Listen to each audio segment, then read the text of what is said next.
Welcome to the High Stakes Deals podcast. I'm your host, Brandon Locascio, and I'm joined by my co-host, Greg Foster, who's Clooney to me.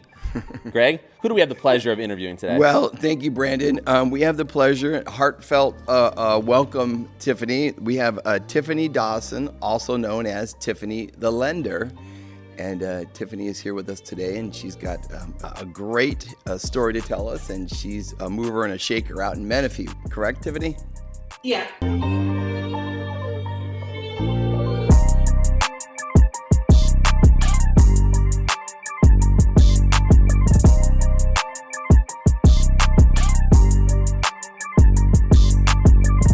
Menifee, SoCal, doing loans all over the place, right?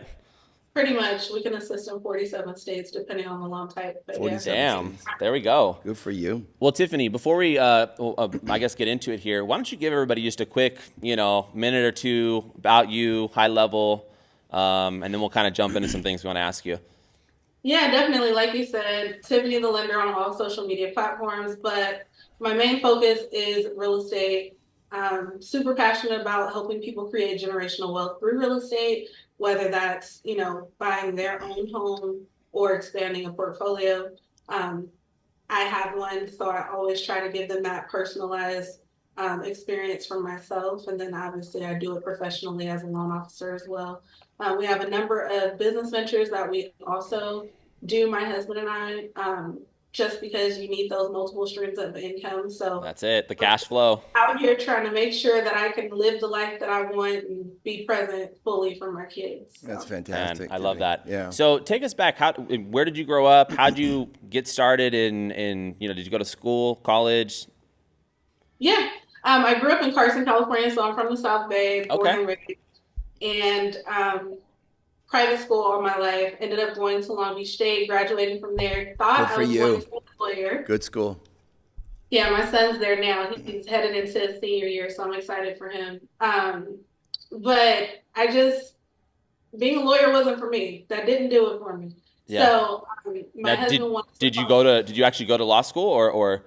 No. Okay, but so you thought you were going to, and you were like, okay, no. So after Long Beach State, Tiffany, after you graduated, you were thinking about law school?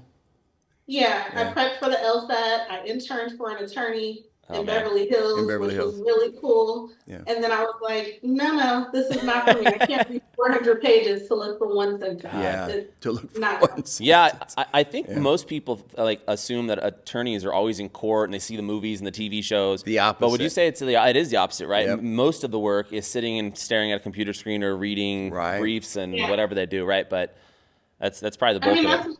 They assume that of real estate too, though. They think it's just all get dressed cute, go see nice houses. Yeah. That's true too. Not quite, yeah. The furthest thing from it. Right. But so tried to figure out what I was going to do. My next thought was, let me get into law enforcement since my degree is political science with a minor in crim. Very cool. And I don't like to work out, y'all. So, you don't like to what? Running. Oh, okay, yeah. Oh, man. Tackling drug addicts and homeless people, it just wasn't going to be my thing. Yeah. So that didn't work out. But along the way, I've tried a number of things. Before getting into being a loan officer, I was an HR manager, and I did that for a number of years, and also running our own businesses. So nice. That's pretty much what got me here. Wow, very cool. So take us back to, I know you said you bought your first house in 2009, right? Yeah. What made you finally do that, get into real estate? Well, it wasn't really a finally. I was 22. Oh, there you go. But I used to cry, like from 19, because I was in escrow the first time at 19. I was going to buy a house in Atlanta, and I built it from the ground up. It was a townhouse. I thought it was going to be a great idea, and I got scared at the last minute when they called and said it was done early, and I needed to fly out there to sign for it. And I'm like, who's going to pay this mortgage? I don't have a tenant. So that led to a number of years of me questioning how I would even get into real estate and how it would be affordable for me. Fast forward, graduated from college, and I'm like, okay, I'm going to try this again. And then the crash happened, and I was like, this is it. This is the time. Yeah. And where taking advantage of it. Where was the first house, Tiffany? Paramount. You're in Paramount. Very I cool. had no idea what that was. Yeah. And the neighborhood had little old houses with chickens making noise. I was like, where are we? There It's we not go. too Carson, Yeah. but it's not Yeah. the same type of area. Yeah. But nevertheless, it was a number of bedrooms we needed, bathrooms we needed, and it was a big enough space for us to start because it was just my husband and my son at the time. And I'm just like, we just have to get a foot in the door. I know prices continue to decline, and that was something that other people were concerned about. I wasn't, because I always look at it like this: if you're buying something for a long-term hold, Well, of it doesn't course. matter if prices go down if you're in there. Can you Right. afford the mortgage? Yes. Okay. We could afford the mortgage. We paid, I think, like 150 or 155. Wow. They Amazing. started for 90. Wow. What's that house going for today? If you were to list that house today? Like 485. For 85. Okay. Yeah. And There was you that go. was that a rental property, Tiffany? When you bought it, was it bought as a rental property, or you bought it owner occupied? It was bought for us to move into it because I refused to rent. Okay. There you go. Nice. Good for you. So after you bought the first house, take us through kind of some of, what you did after that real estate wise. Real estate wise, nothing. We were really stagnant. My husband stopped working first. Okay. And then I stopped working shortly thereafter. And we opened our first convenience store at the Pike in Long Beach, if you're familiar at all. No way. Yes, the Pike and Long Yeah, Yeah, we that's were cool. the Pike Mini Mart right next to Beach. Oh the Silver wow. Movie Is Theater. that on Second Street? Tiffany?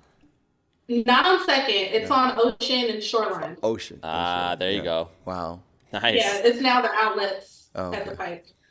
Yeah, we have yeah. a real estate client of ours, and he only buys mixed use. So he loves apartments, but he loves to have ground floor retail, and he has a lot of what are they? 7-Elevens, but also just yeah. general convenience stores or something. Yeah. But he's done very well over the years with those, and it's Yeah. always fascinated me. Being a real estate guy, our business is buying rentals and renting them out as to long-term tenants. But doing that aspect of having a retail business has always been alluring. Just never quite jumped Yeah. in though. So when you own a store like that, what's the most difficult part? Is it buying all the product right? Is it making sure people don't steal from you? Is it competition, or what's the? It depends on your location, honestly. Being right next to the movies was great for us, and being the fact that it is kind of like a touristy area, and a popular area for even local Long Beach people to go for the weekend For sure. or for Yeah. the night out. It was pretty consistent. I think being that we were just so young at that point, just kind of learning our way through it, because we didn't have, you hear a lot about mentors and buy this book and take this course. Of course. We didn't do that per se. Everybody everybody's selling a course nowadays, by the way. That's like Everybody. what everybody, it doesn't matter who they are, what they do. Like as Yeah. soon as anybody blows up on social media now, it's like, all right, let's do a There's mastermind. so Let's much do a noise. course. There's so Yeah. much noise out there. It's like, how do you clear the field and pick the right one? But yeah, sometimes you just jump into it and you just get going. So continue, Tiffany. So yeah.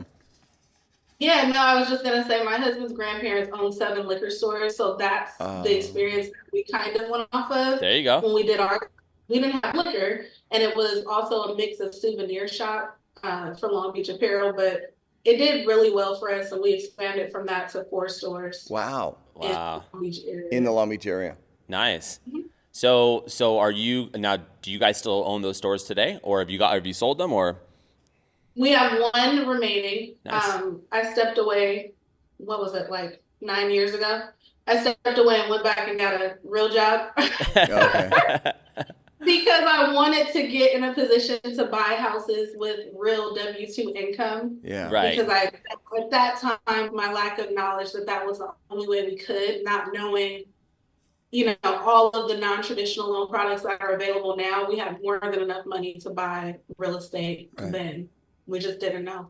Just didn't know. Yeah, I mean, and that kind of segues into what you're doing now as far as the loan officer, aspect of it is, it still surprises me 20 years in real estate that so many people don't know even about the basic lending programs, right? I get calls all the time from people like, oh, how much do I need to put down on this Yeah. house, or would I ever even qualify for this or whatever? And the general public just isn't, I guess they wouldn't have a reason to be Right. educated about it if they weren't looking to buy. But I think that's why it's great when people like you, Tiffany the Lender, Yeah. can educate people and help them get into the game, because so many people are just, Yeah. they're on the sidelines, A lot of people, it's a big mystery, how this works and stuff. And so they need, good people like, Tiffany to walk them through the process. Yeah, I definitely wish I had somebody, and obviously social media wasn't as big then, and everyone wasn't a guru on the internet, but Yeah. I wish I had somebody in my ear then telling me that there were other options for us. We would have a far larger portfolio now. Grateful for what we have, but knowing it could have been Bigger, more amazing. Yeah. Isn't it always funny though? I mean, Greg and I talk about this all the time. We have 53 doors right now with our other partners on our multifamily side, and we just started 3.5, 4 years ago, right? Bought a little triplex together as a little side hustle thing, and then bought a 5-unit, then bought a 12. We've kind of slowly scaled, but then we'll go to a conference. Like we went to a conference in Denver, and we're sitting there, and like all these people were being introduced to, oh, hi, I'm Susie. I own 1,000 doors, and this guy's like Bob, and he owns like 8,000 doors or something. And I'm like, are you for real? Like all of a sudden, but it's not in a bad way, because when I hear that, I'm always like, okay, cool. It motivates you to like say, okay, let's rock and roll, right? And so I guess I resonate with what you just said, like. You in a way wish you would have already built a bigger portfolio. I think everybody always wishes they would have started sooner or built something bigger, but we got to just rock and roll and you know what I mean? The mere fact that you've started and you've done it, it's my hat's off to you, Tiffany. It's I got involved. I got involved with the team with Brandon and his brother Chuck, and then we brought on another partner, Kevin.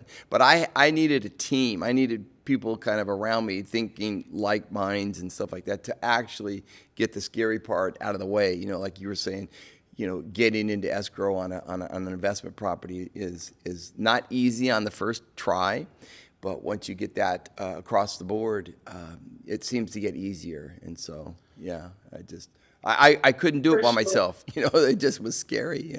You could. Well, now I can. Exactly. Yeah. But, so Tiffany, let me ask you a question. Going back. Oh, go ahead. Go ahead. No, I was just gonna say, getting into escrow on investment property was scary. So when we finally decided to start buying investment, the first one was scary. Every other one was fine. Yes. And then when we bought this house in IE, I was like, I don't know if this is the right thing to do. Yeah.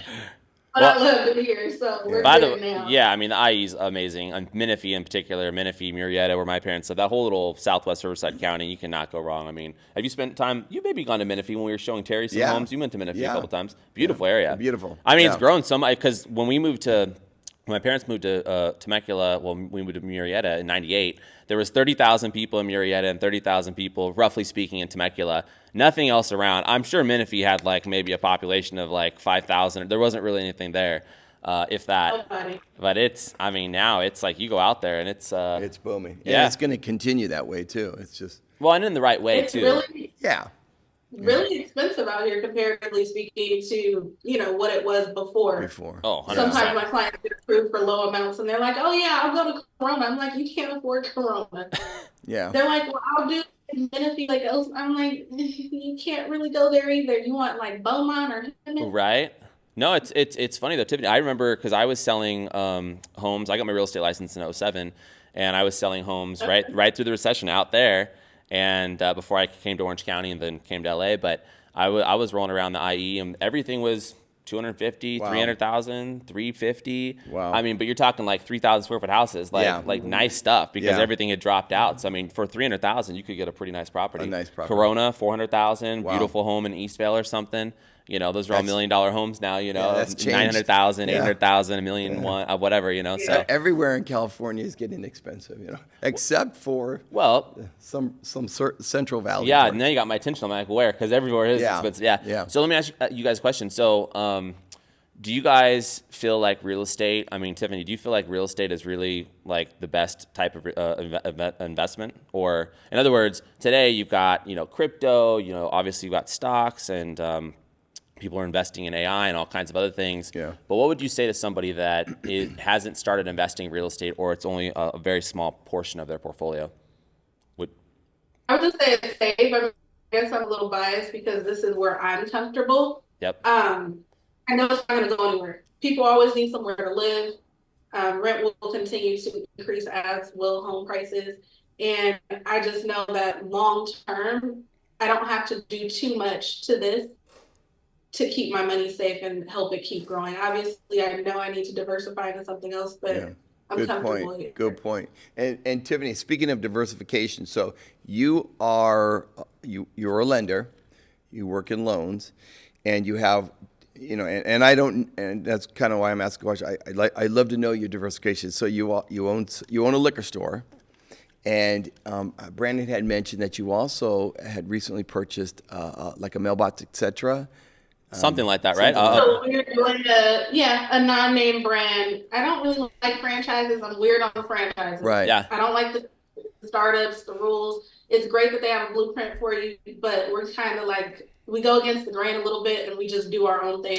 So we're opening a mailbox store out here in the IE, and we will do everything from mailbox rentals, both physical and virtual addresses, fingerprinting, passports, money orders, check cashing. Like, it will be a number of convenience items. Yeah.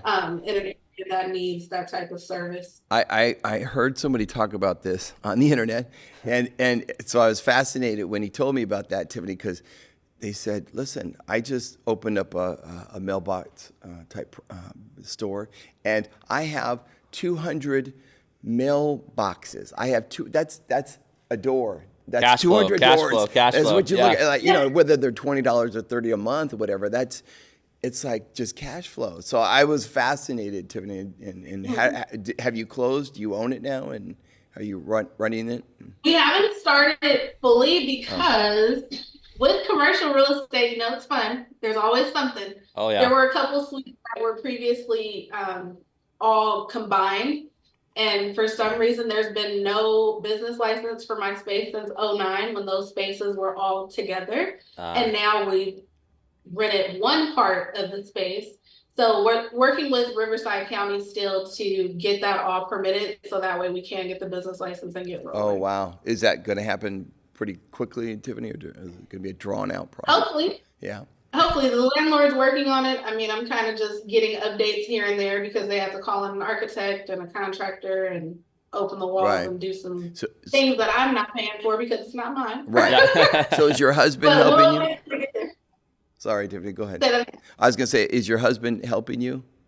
Does he work on it? This one is more so mine. Yours. Like, the convenience store is completely his at this point. I got you. I wanted to open something so that I could say I have quote unquote a job. This is my job and my baby that I will form, and then eventually we'll plan to expand it, and then he'll jump in probably on the next location. Good for you. Wow, that's great. And Yeah. you're doing all this, and how many kids do you have? One daughter, right? Oh no, you have a daughter and a son. You said. My bonus son is 20. Okay. He's going into his senior year. And then my daughter's 5. She'll be 6 in a couple weeks. And then I'm 7 months pregnant. Oh, Congrats, wow. by the way. Congratulations. Yeah. That's exciting. You're having a baby too. I'm having, right? yep. My wife is, I guess 5 months along. Yeah, she's due in October. So it's going to be a little crazy. It's already kind of crazy at that. As you know, Brandon doesn't get much sleep anymore. Well, Tiffany. and so we're lucky enough. My wife and I both work, but we're lucky enough to have a really great nanny that helps for like 4 days, 3.5, 4 days.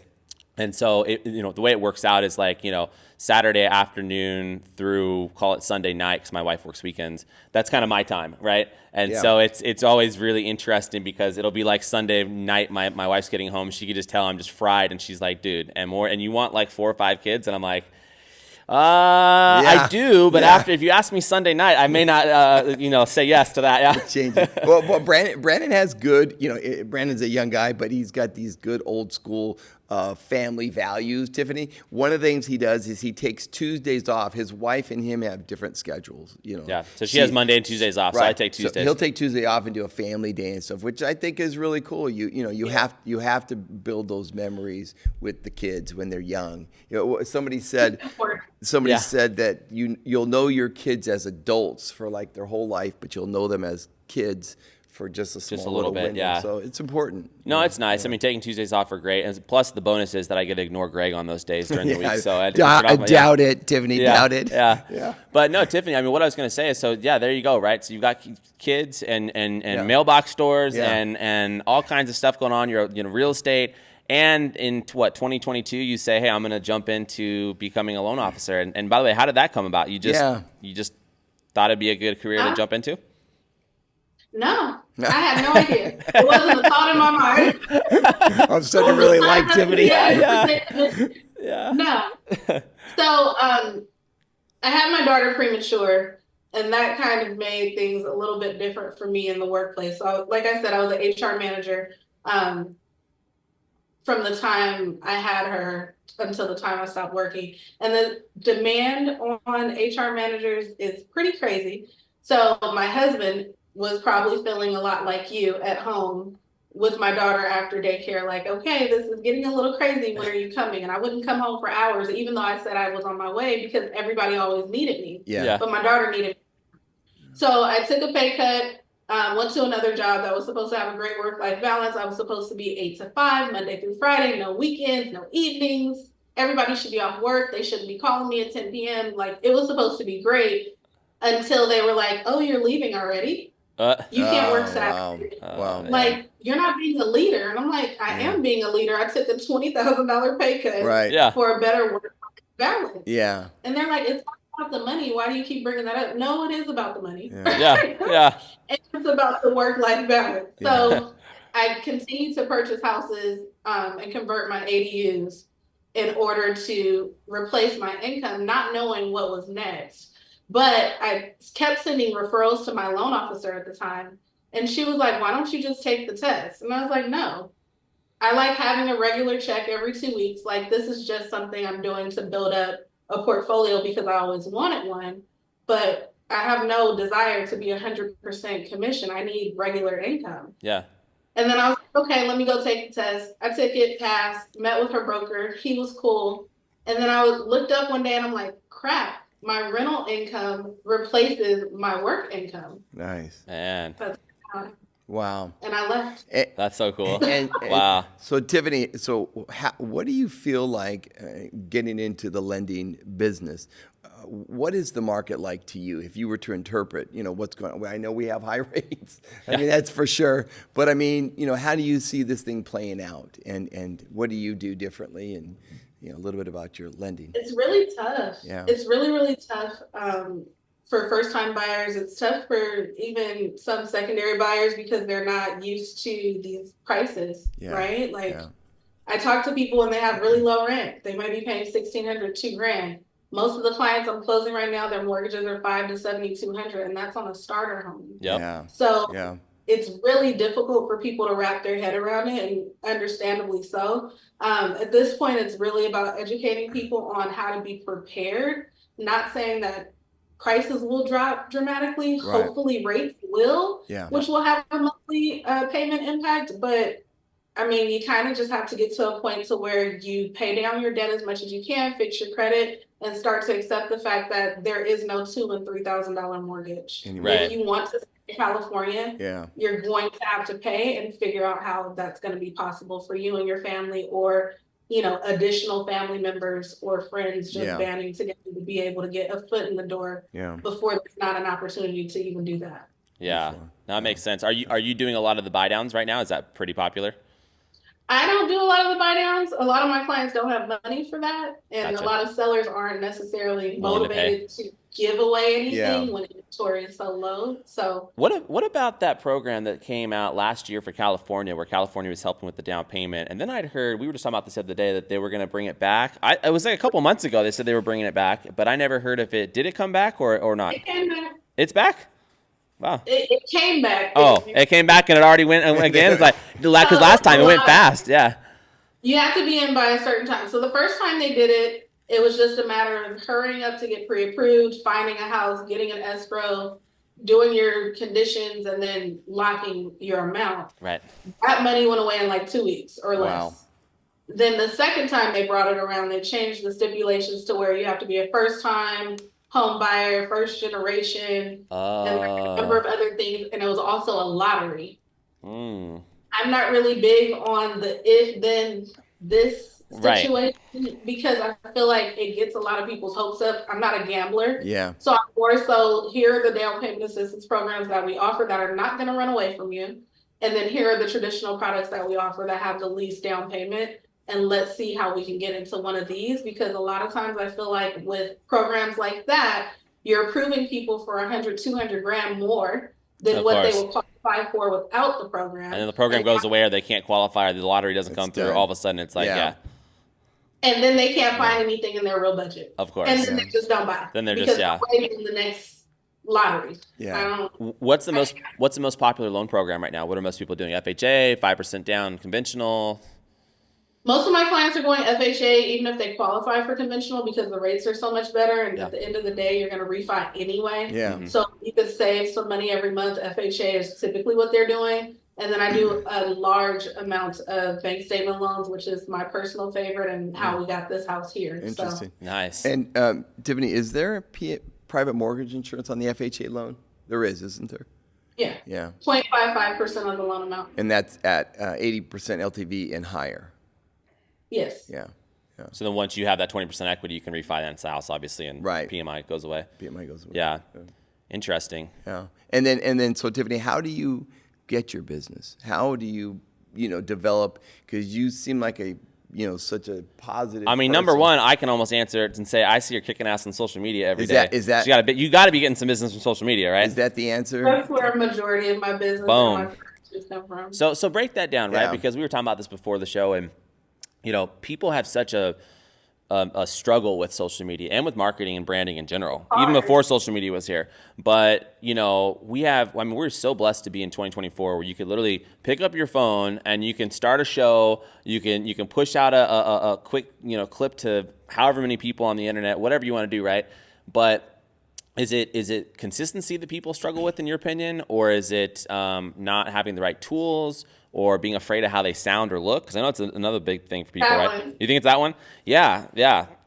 And so how did you ever experience any of that, or you just said, F it, I'm jumping right in and I'm going?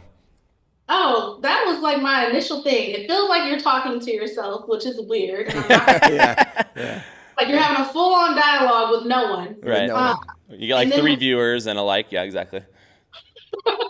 And then when you play it back, you sound terrible. You have all these ums and like awkward pauses. Yeah. Your mouth looks weird. Right. Your laugh sounds. It doesn't matter at the end of the day. Yeah. I remember when I first started at the mortgage office, I was the only one doing social media. Wow. Everyone was coming off of the refi boom. They thought I was the weirdest thing that walked in the office, because I'm like, can you please be quiet? I'm in the kitchen trying to make a video and you're making noise. Yeah. So once they started to see it working, then they started asking the questions like, how are you brand new with no client base?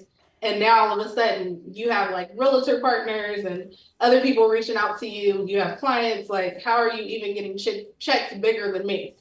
Wow. Isn't that amazing? Off Wow. social media. So how long have you been doing this, Tiffany? 2 years, right? 2.5 years. 2.5 years of social media. Wow. Which platform is the best for you? Or which one do you lean into the most? Is it the gram or? Yeah. Okay. Oh, Instagram. Yeah. Nice. I'm pretty lazy. I just focus on one. Instagram, and then obviously a post on Facebook, which I've gotten a lot better with going back to the Facebook. But Instagram is just really where I'm comfortable. Yeah. And where I hang out. Do you find with Instagram, with the postings, your postings that are more explicit in terms of like, I'm a loan officer and I can help you, do those get more action, or is it more just the ones that are just like you making a video at a property and you're not asking for the business, you're just there doing what you do, and people are like messaging you saying, hey, can you help me too? Or what gets the best reaction? Mine's a little weird. I mean, I do post property videos, but not too much. That's more on the realtor side, and I know they get a lot of traction from that. I mean, you've seen I post just about anything. Yeah. I know some people are very like structured and it has to be this color and this day and this thing. I don't care. You're going to get whatever I have for the day and however I am. I just want people to connect with me. And I've gotten a lot of people who have called and I'm like, why did you call? Where'd you get me from? And they're like, it's just because I could connect with you. You were a real person and you weren't like stuffy and scripted. Like, I'm not dressed every day. Yeah. I don't talk proper every day. Yeah. I can change it up, and I want you to think like I'm a mom, I'm working, I'm tired, like I'm normal. I actually am drawn to that more than the polished ones. The polished ones, I don't know. I like to be talking or seeing something authentic, and it seems fake. Yeah, it seems fake. Exactly. Yeah, that's a good point. I think that's what people gravitate to. And it goes back to what you were saying earlier. I mean, me personally, like I actually now kind of enjoy when I make a video and I something sounds stupid in it, or I think I sounded bad, or I did stutter or something, because it kind of just makes it a little more interesting, and it makes it a little more authentic. And because I went through the same thing where I was always very like, how is this going to look and sound? And I don't have as big of a social media following as you do yet. We're working on it. We just relaunched the podcast series, and we're going to be putting out a lot of great content. But yeah, it's been an interesting thing to kind of give yourself to that situation, to social media. Yeah. What about you, Greg? I think you just have to, like you were saying, Tiffany, I think you just have to resign to the fact that, you put it out there, whether you're polished that day or not, just get the message out there, again, my hat's off to Tiffany for just consistently doing it. That's the difficult part. There are days when you may not feel like doing it, but, you get it out there, people are going to recognize you and people are going to call you. And, like you said, these people, are connected to the way they feel, you're being very authentic. And I think that's the cool part. When the phone starts ringing and you don't have to do anything. And that goes back to a question I always ask everybody. What's more important, sales or marketing, in your opinion? Sales or marketing as it pertains to? Well, let's just say, is it better to be really good at sales or to be really good at marketing? If you own a business, really good at marketing because I don't have to sell you on what you need. Bingo. You need a house. Yeah. That's not going to do anything for me personally. I mean, yes, I get paid, but you and your family need somewhere to live to create a legacy. You need that equity that's going to come long term. Right. Like you need that to move to the next step. I'm only getting paid this one time. Right. Yeah. Right. So if I could market you to drag you in to call me, then Brandon always has this one saying. What is that saying, Brandon? Where it's there's two products. It's not the one that's the best product that gets the most sales. It's the best known. It's the best known. And I stole it from Grant Cardone. That was his thing. But it's best known beats best product. And if you have a great product and you're well known, then bingo, right? So. Well, Tiffany, let me ask you a question. I know we're going to be hitting time here at some point, relatively soon. What are your big picture goals? Where's Tiffany in 5 to 10 years from now? I know it's a little bit of a cliche question, but what are you doing? What does your life look like? How many properties do you own? How many of these new businesses have you launched? Yeah. What are you trying to do? I don't know. I mean, it's kind of difficult because I really don't want to stay in the U.S. And that's something that we've talked about for a long time. So just trying to make sure that as many businesses as we can open are completely absentee once we get them up and running and have the blueprint for that. Yeah. And then continuing to buy real estate, if that makes sense. In the California market right now, it's a little bit challenging for our structure to work. So maybe eventually looking at some other states, which I don't love because I like to pull up to my properties. And when they have 100%. I love the pull up, I'm really hands-on. I pick my tenants. Some people say that that's not a true real estate investor. Well, that's the real estate investor I am. Yeah. I'm 100% over everything. So just seeing what that looks like, and if that's even something that we keep, or if we, sell everything and just leave. The U.S., I don't feel like it's for me. So if you left the U.S., where would you go? Where would you go to? That's the hard part because I haven't done extensive research. I know last year we were considering buying in Mexico. And some years prior, we considered Costa Rica. Okay. Yeah. Not 100%. Of course, my family's totally against it as far as raising the kids somewhere else and them being so far. But it's just been something that's always. You could go to Italy. They're doing $1 houses there. You just got to fix them up. So Ooh, I looked at those. They're meant. Yeah. Do you like wine, Tiffany? There's lots of wine. Hey, there. wine and pasta. That doesn't suck, I don't like wine, but I'm okay with pasta. You're okay with pasta? Okay. I'm okay with pasta. There was another place that had cheap houses too. I forget what country it is. Somebody told me about it. But I was just like, it has to be somewhere with good weather. Yeah, 100%. With good weather, You're not going to move to like Nova Scotia. I don't know if you see those shows on they're buying homes in different parts of the country. There was one in Costa Rica not so long ago. It was beautiful. I mean, absolutely beautiful. I love it. That's the one thing about the internet or social media stuff. You can see other lifestyles before you actually go there, and then you need to go there. Like you said, you need to have boots on the ground. But it's a shrinking world in a lot of ways because I think that people are moving about more and more, which I think is a good thing. You have to find your Shangri-La. That's true. Where's your Shangri-La? I don't know. Unfortunately, with some wine, Tiffany, I have to have wine and maybe sit on a porch somewhere. Yeah. A porch? Yeah. With your feet Just up? during the day. No, not with my feet up. He keeps talking about retiring, and I'm like, bro, we're just getting started over here. When Like, I don't say even- that, there's a misconception. I mean, Yeah, I yeah. just want to, have my own freedom to work from home, my home office, the computer and most of it. I mean, you could probably attest to this, Tiffany, but most of it's on the phone. You're on the phone talking to people, and that's my retirement. That's what Yeah. I really mean. Yeah. Definitely doing what makes you happy. Doing I what makes you remember happy. I Yeah. was in Costa Rica about to get on a zip line, and a client sent me some bank statements. Like, can you look at the deposits and see if I qualify to purchase? I'm like, let me do this run real quick. Oh man, that's And I'll funny. call you back. But that's one of the things that I do love about, Being being a a loan officer. lender. Yeah, that's awesome. sure. So Tiffany, how can people get in touch with you if they want to? Tiffany the Lender. I'm sure you're everywhere. You got the shirt right there, the phone number. They can go on the gram. What's your handle on the gram? Tiffany the Lender, spelled just like Tiffany and Co. kind of thing. Just traditional. Tiffany the And, Lender, Tiffany Lender. right there. I love it. That's nice.